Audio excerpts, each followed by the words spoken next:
సంగారెడ్డి మండలంలోని ఫసల్వాది గ్రామ పరిధిలోని ఎంఎన్ఆర్ విద్యా సంస్థలలో మెడికల్ కాలేజీ మరియు డెంటల్ కాలేజీ విద్యార్థులకు అధ్యాపకులకు అమెరికా నుండి విచ్చేసిన శ్రీధర్ బెవరా మోటివేషనల్ స్పీకర్ ద్వారా విద్యార్థులకు మోటివేషనల్ తరగతులను నిర్వహించారు. కార్యక్రమంలో ఏ విద్యా సంస్థల వైస్ చైర్మన్ మంతెన రవివర్మతో పాటు పెద్ద సంఖ్యలో మెడికల్ విద్యార్థులు పాల్గొన్నారు.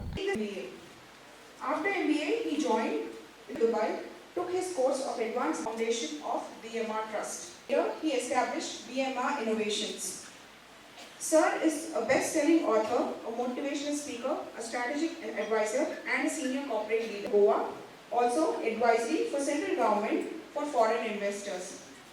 From being a street vendor to a waiter, identifying and embracing the right signals can help us, and we can use this in the concept to rise and on speeches on leadership. Take it.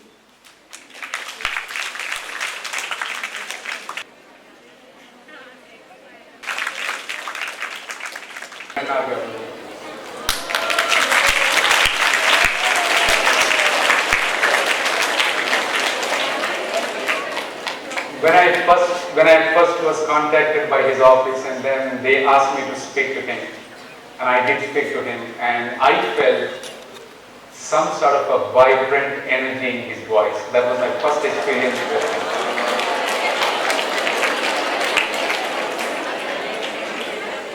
And the second and third conversation, I, out of curiosity, asked how old is Mr. MNR, and I was told a shocking 84.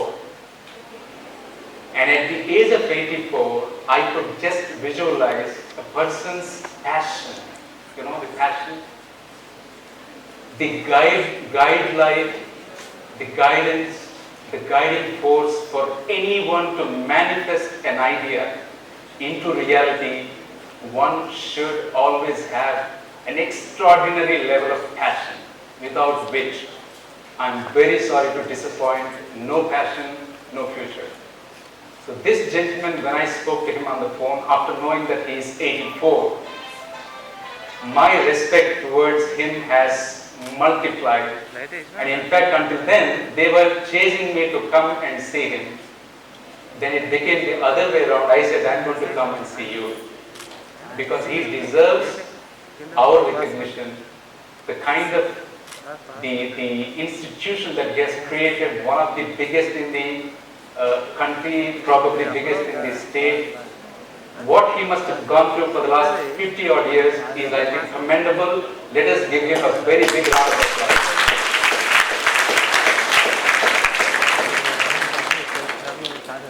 Right. So you're all doctors, right? Louder. Yes. Right. So I'll try to do something. So I would like to remind you how important people you are in the society with a small story. A famous doctor, rather a doctor, in the night time went to a garage because he had a problem with his car. It almost stopped. So finally he managed to push this car towards the garage, and there was a mechanic. So mechanic had to fix the car. He did fix the car, and the doctor was about to leave. He thanked the mechanic, and then he was about to leave. So the mechanic said, "Doctor, I have a small submission, small question." "Yes, please go ahead." "You repair the body parts of a person, and you are named as a doctor, and I repair the parts of the car, which is your mobile, but I'm called as a mechanic. What is this unfairness, sir?" he asked. What do you think the doctor answered? Anyone? The doctor said, "Yes, you and I do the same thing, but there's a small difference. I have to do this while the body is functioning. It is running. But you do this when the car is stopped. That's why I'm called doctor." Let's give a big hand to the doctor, because doctor is the most important part of this society, this country, or any country for that matter, because we, as a common man, we look up to the doctor, and the institution like this, making doctors, also are equally important. So let us give a big hand for both you and the institution before we go into this. subject of the day. I am not a motivational speaker, I am not an inspirational speaker, I am just here, just at the request of Sri MNR and Sri Ravi Verma garu, that to share my story, and if my story can inspire you a bit, and I'll leave this place with some sort of a happiness that I am part of someone who could take something out of the story that will be useful for the society. Because after 55, 60, people normally, without knowing, they will start working for the society more than they work for themselves. This happens, this is a natural evolution, as Darwin mentioned. We will visit two cases. The case number one, I'll straight away jump into the case. The case number one, the scene is a mine. There is mining happening. There's a trolley that is going, it's a big trolley carrying something that is going forward. Suddenly the driver realized the trolley does not function anymore. The mobile function, the mechanical function of the trolley has stopped working. He also realized the brakes have stopped working, brake failed. And the trolley is going at a speed of 60 miles per hour. And at the end of the tunnel, there are 5 people, 100% certain that those 5 people, when the trolley crashes in, they're going to die. But suddenly the driver realized there is a side track to this trolley that he could, because it is still working, the steering of the trolley is working, he could take a slight turn. He could do that, and then it goes this direction, but also he could see there is one person there. The moral dilemma is to kill whether 5 people or to kill one person.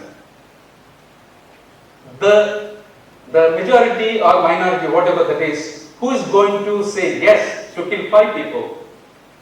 Raise their hands, please.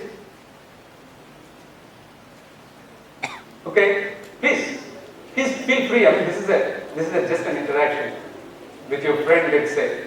Come on, how many would like to go straight and crash those 5 people and kill them? They will avoid killing that one person on the side track.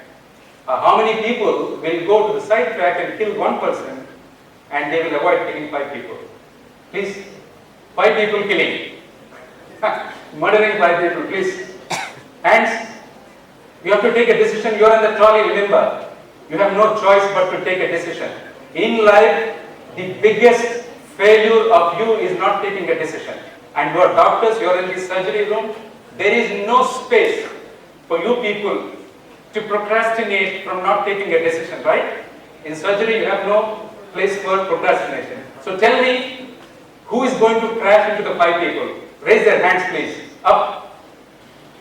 Okay, no one wants to kill 5 people. That means, who is going to kill one person and then save 5 people? Hands. I can see very few people in the trolley, but I wanted everyone to be in the, but that's okay.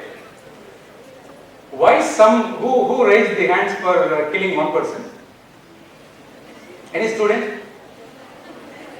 Please. So why would you kill only one person and save 5 people? Any reasoning, any logic?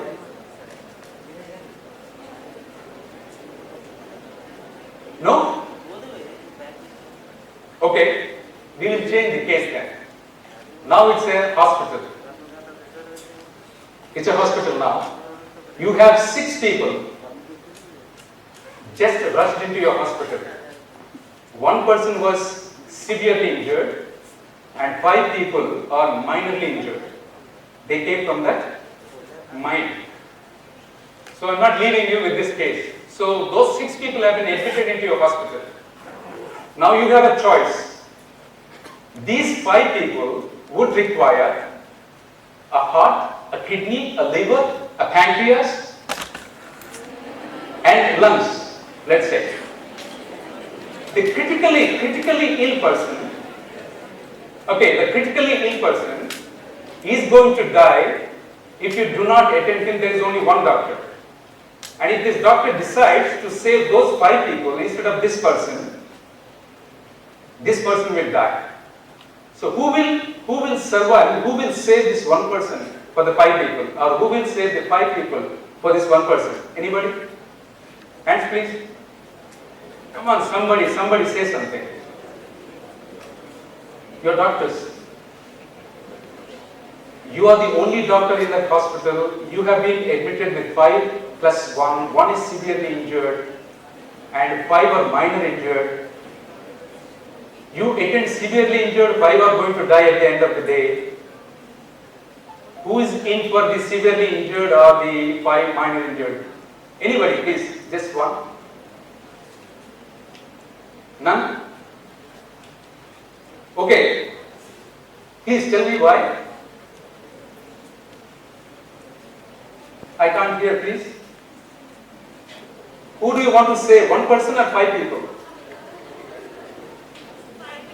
5 people. And why, ma'am? No, I am telling you, he will be survived if you attend him instead of this 5.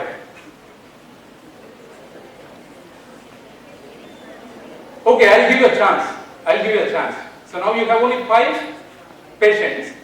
And the room next to that, there is a healthy person who came for a checkup. What do you want to do? Would you like to yank out those 5 organs and then save these 5 people? I am glad that you are saying no. Until now you are not saying anything. And why?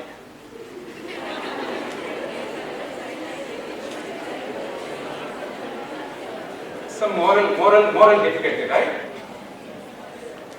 Let's leave these cases here. The reason why am I saying these cases is, okay, the story part is over. Because these stories have no logical conclusions.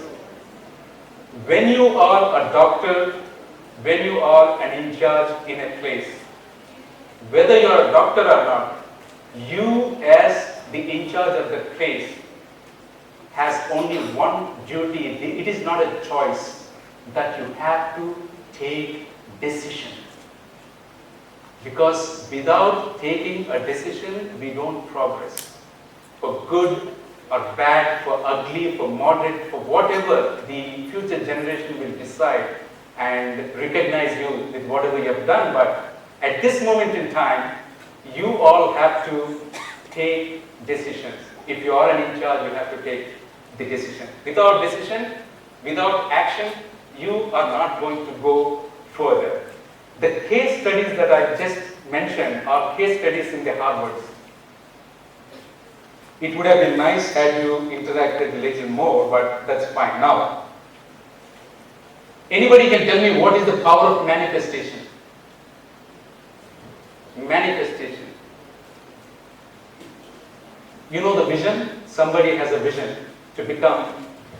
Mr. MNR, at the age of 32, he had a vision that he wanted to spread the education further. That was his initial vision. But today, 50 years down the line, his vision probably is far more broader, far more bigger, that he wanted to expand his education tentacles into the society and make more doctors, engineers, professionals, or whatever that is. All things in the world today that you are experiencing physically, tangibly, intangibly, have been visioned by somebody. Some leader had once thought, okay, let me not go and talk about bigger things. Your grandfather must have visioned that I need to have a house. So that person had vision that he wanted to have a house. Maybe your father wanted to have a house. Hence that house has happened. Most of the times, visioning is so very important because the manifestation of an idea is the fundamental critical rule for you to progress.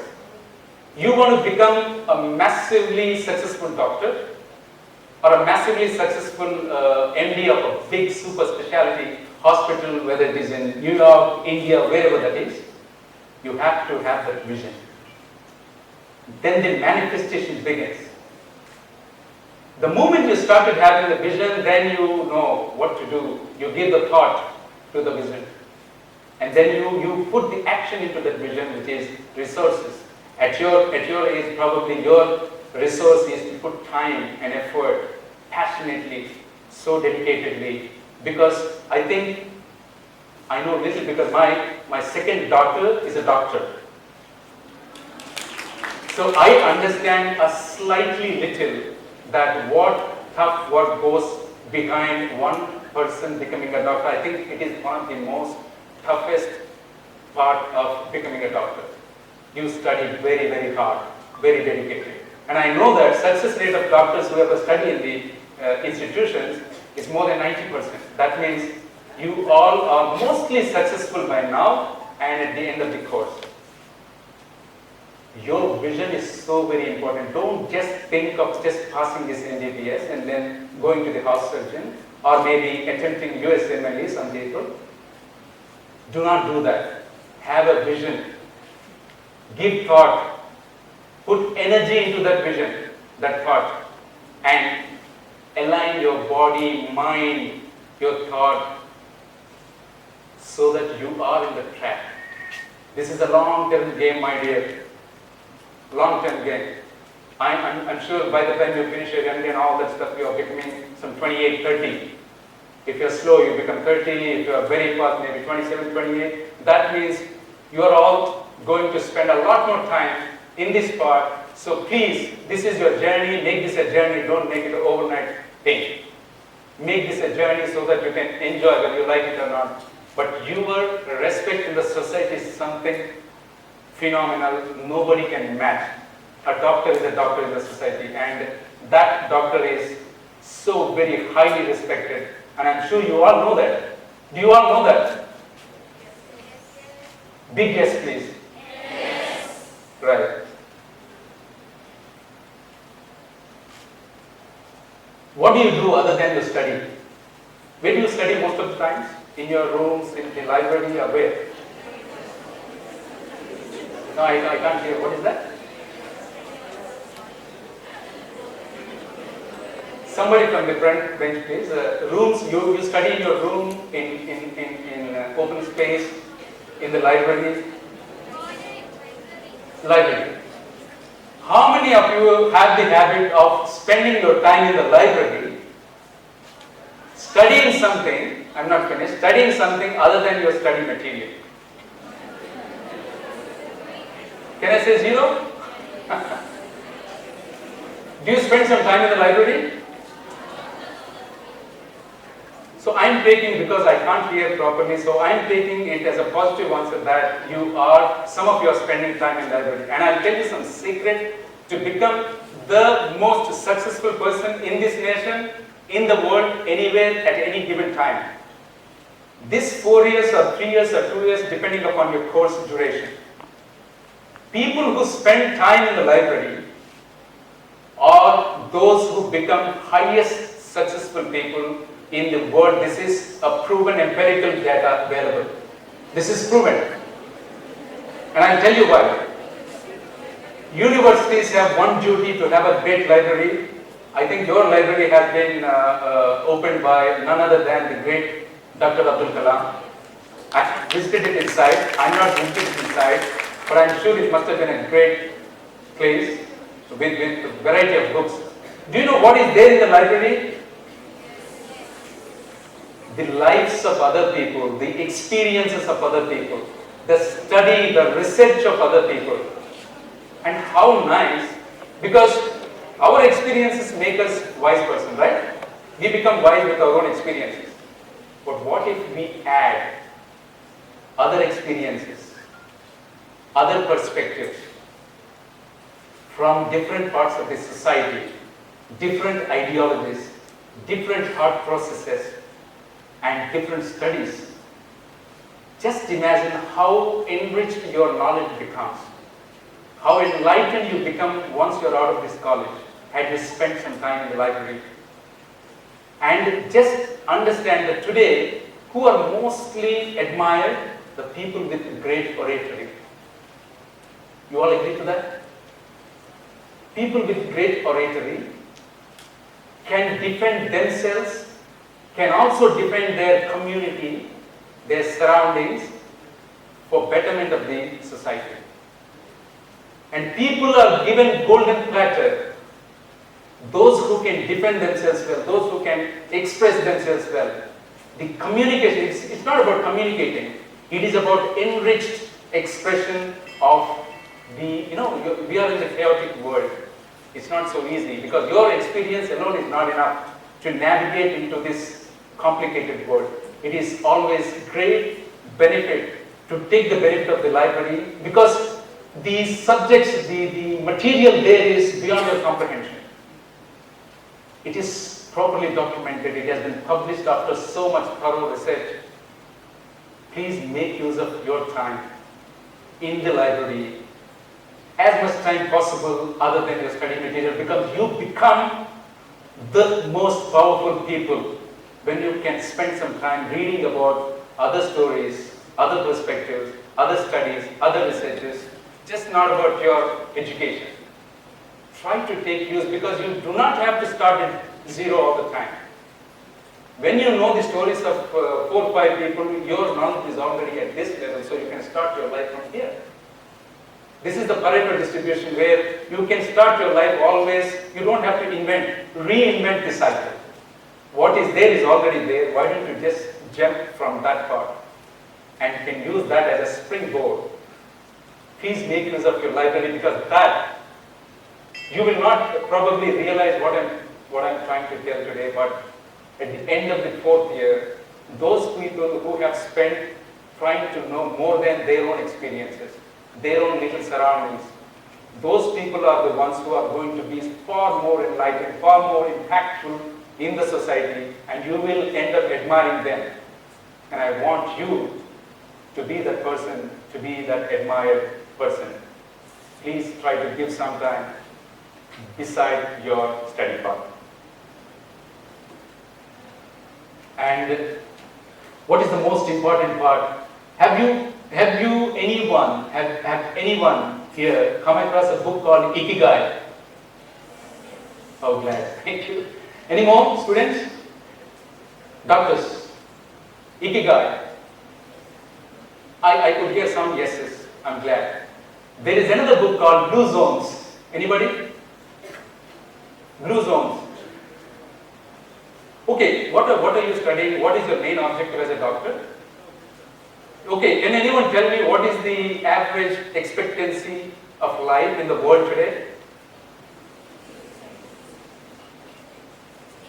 Can one person stand up and say louder, what is the average life expectancy in the world today?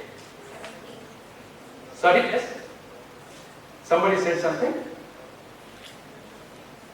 Okay, it's about 71.5 or 72 years. But that does not mean everybody is living at 72 because that's an average.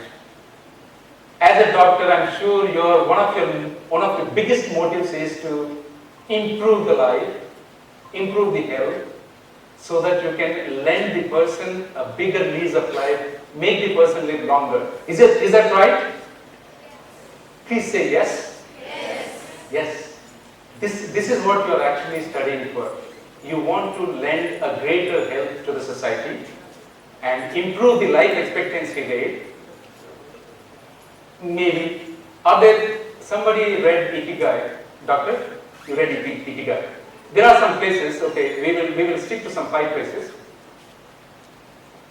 The first place we will take is the place in Okinawa in Japan, Sardinia in Italy, one place in California, Icaria in Greece, and there is one place in Costa Rica. These 5 places have been named as top blue zones where people can live for more than 90 to 100 years without having carcinoma, without having cancer in their body.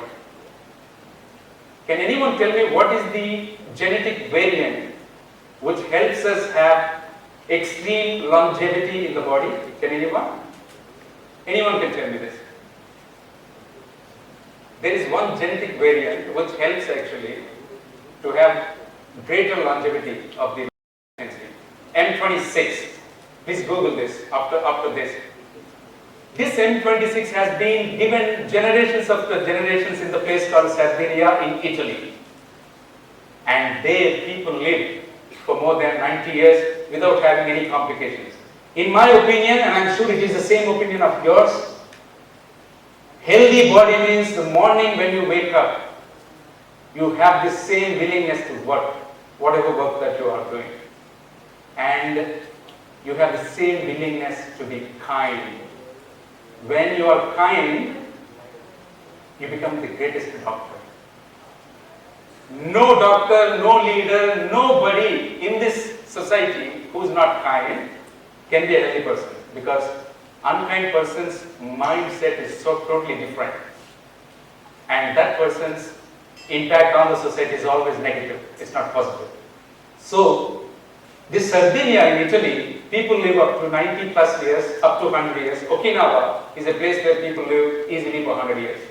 Do you know what is the common thing in this all five places? Can anyone just, it's a common sense guess. Can anyone tell me? No, not kindness alone. That's a good answer. Can anyone tell me what is the possible reason? Just throw some ideas. Don't be hesitant. Diet, okay, that's a good answer. Some more, please. One more, please. Lifestyle, yes, lifestyle. Do you know the secret of these five places, why the people are living longer, almost 100 years? They have a great sense of pride in their community. Community is not by any other meaning. Community means in that island, everybody has the sense of togetherness. And all the five places, they don't eat meat most of the time.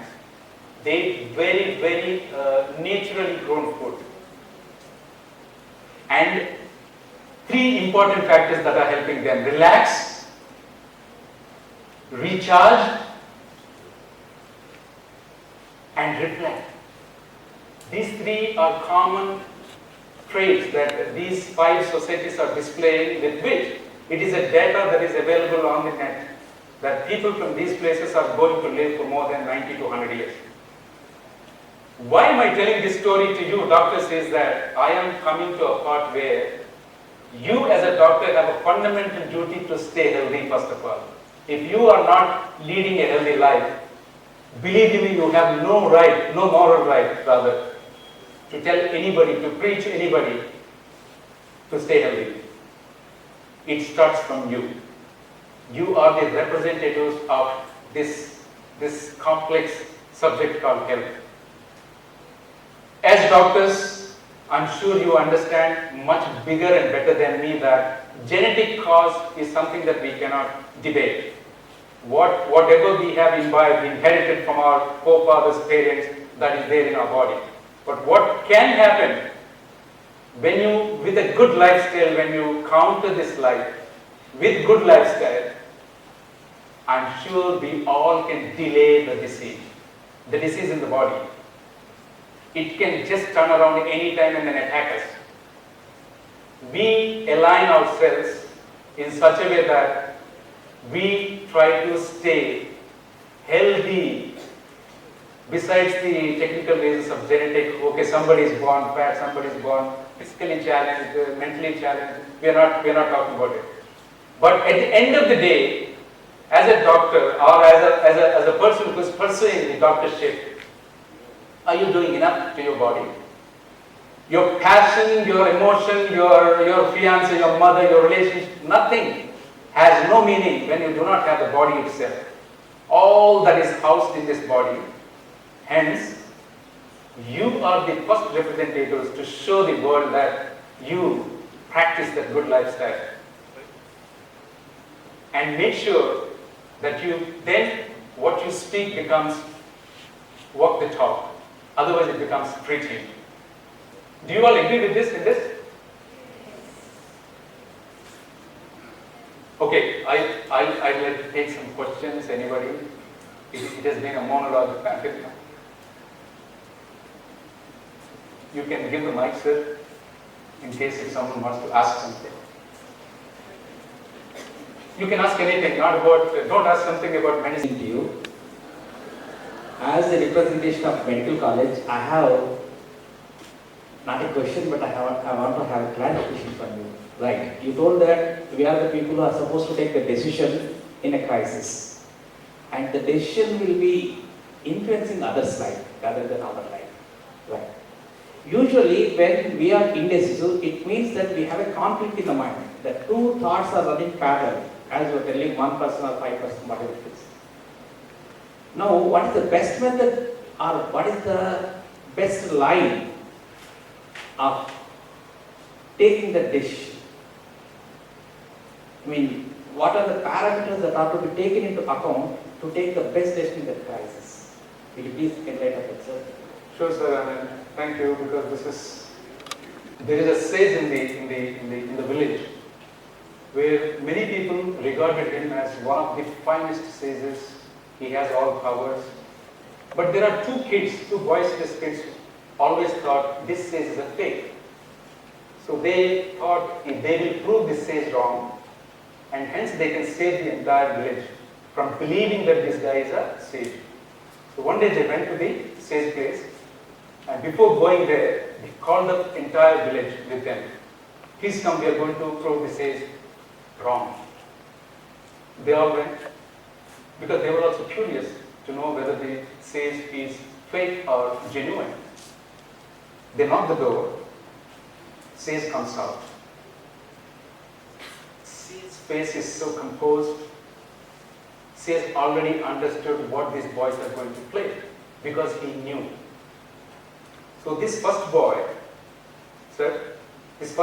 had his fist closed, put behind, and then he is talking to the sage. Oh sir, there is a bird in one of my fists. There is a bird in one of my fists. Can you please tell me, is this alive or dead? What do you think sage would answer? Anyone? The answer is in his hand. If he wants it to be alive, then it will be alive. If he wants it to be dead, he will kill it. Exactly. That's the answer. Can you give him mic, sir? Can you give him mic? Let him say the answer again. What's it? Go ahead, please. So the sage would say that the answer is in the boy's hand. If he wants to kill the bird, he can kill it. And if he wants to leave it, let it live, it will live. If he wants, he can just crush his hand. Exactly. So, this boy said, and if the sage said it was dead, he would let the bird set free. See, the fundamental story is, it is your decision, your life. What works for you will not work for others. Everybody else's lives have taken. It is your life. You have to live your life. Because there is no other life that is available for you to parkaya pravesam. No, not possible. You have to live your life. Now the decision making, sir asked, why, how we can make a decision is that when you are sensible, keeping your receptors out, మన తెలంగాణ భాషలో చెప్పాలంటే మీరు సోయిలో ఉండాలి. What is happening around you is so very important for you to be able to comprehend what is happening around me. Then the ability to make a better decision will happen.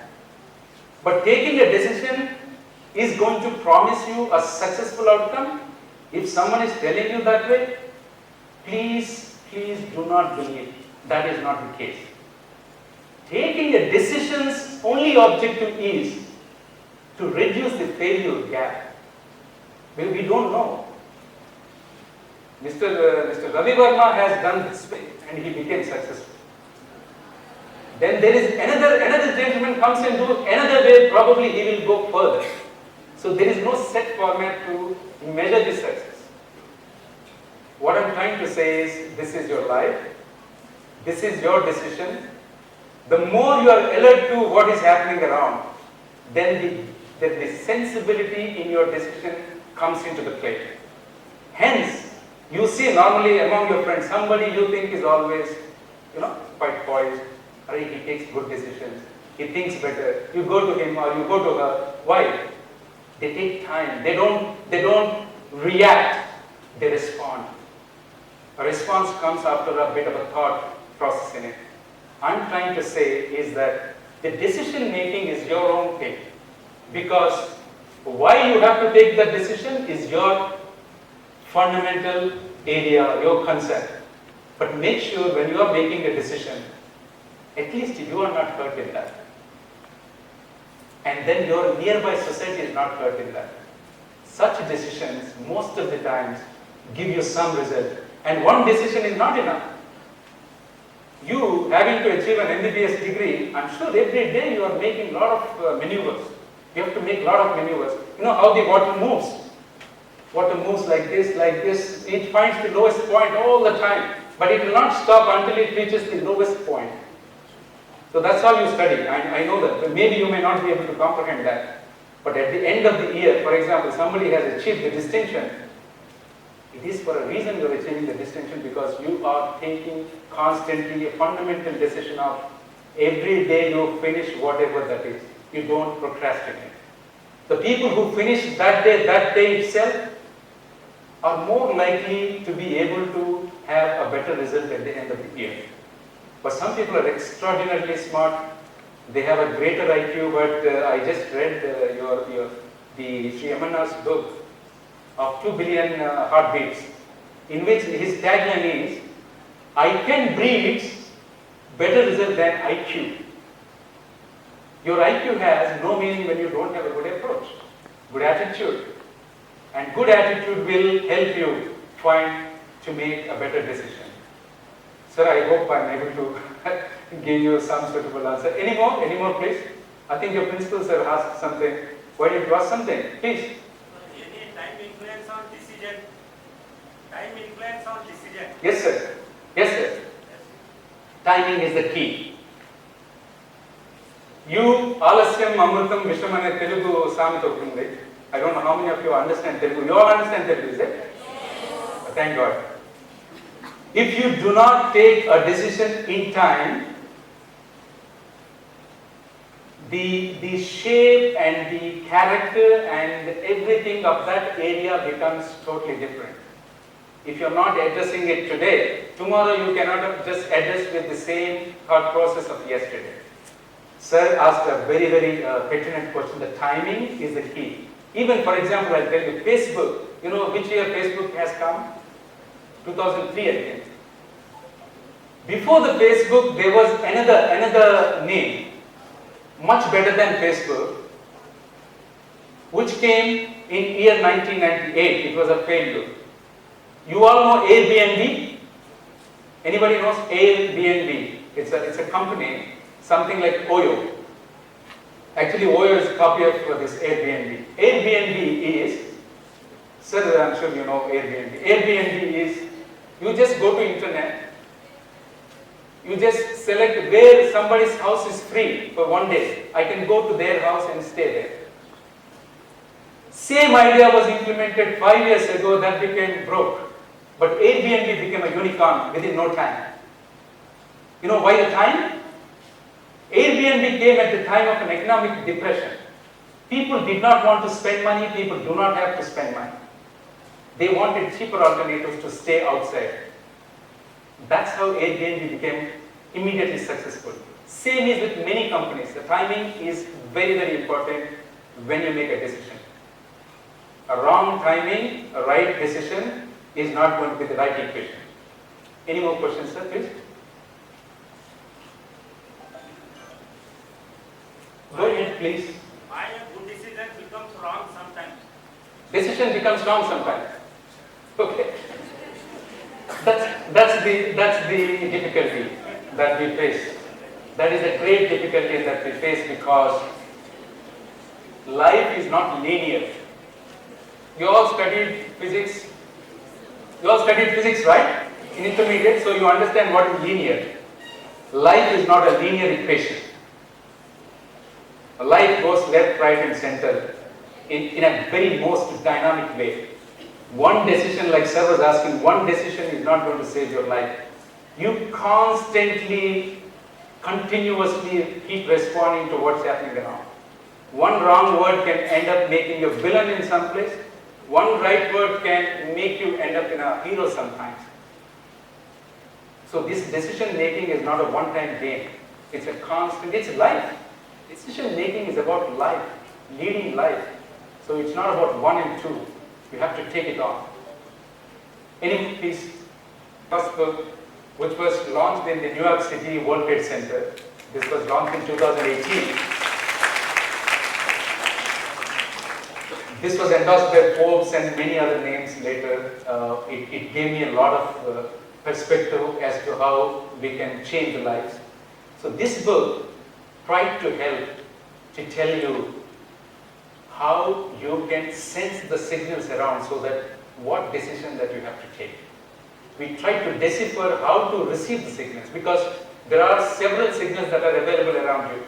When you become alert, you start to see, you start to feel a lot of signals, but you have to choose the right signal that only works for you. You can't take every signal. So we try to explain how that process can be practiced. But at the end, I also give you a caveat, which is a disclaimer, that nobody, including me, nobody should ever tell, I'm going to make you a successful person. It is you alone, you only are in charge of your life, nobody else. That's moment of signal. This is available in most of the platforms probably. When you find time, try to read. Maybe I'll ask Sri Ravi Vamagaru to keep some books in the library. And that's about from my side, sir.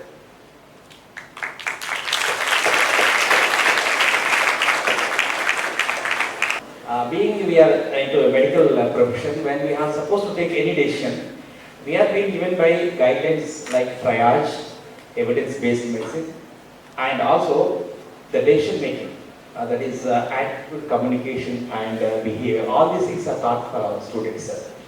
So we are lucky to have that syllabus with us. But my question was how to take decision in non-medical issues, sir. In medical issues, of course, there is a template and we have fixed it to that, and we have to take such decisions on the board. I express my profound thanks to Mr. Sridhar Bhavara for his spending his valuable time here. Actually, this was not in his tour itinerary. All of a sudden, day before yesterday when we met, I requested him to come over to the college and he'll have a chance to see our campus at the same time address our students. So he readily accepted it. He is having hectic schedules actually. He is also advisor to Goa government. Now Telangana government also invited him to advise on T-Hub. Not T-Hub, I think it is leadership development in, it's not T-Hub, it is task. It is task Telangana something which is connected to developing skills among the youth, skill sets among the youth. So he had a meeting with Mr. K.T.R. Garu and our Secretary to Science and Technology, Mr. J.H. Ranjan. So he is having busy schedules, but he was very kind enough to accept our invitation to come over here. And mainly why I wanted him to come here is, he is a self-made man.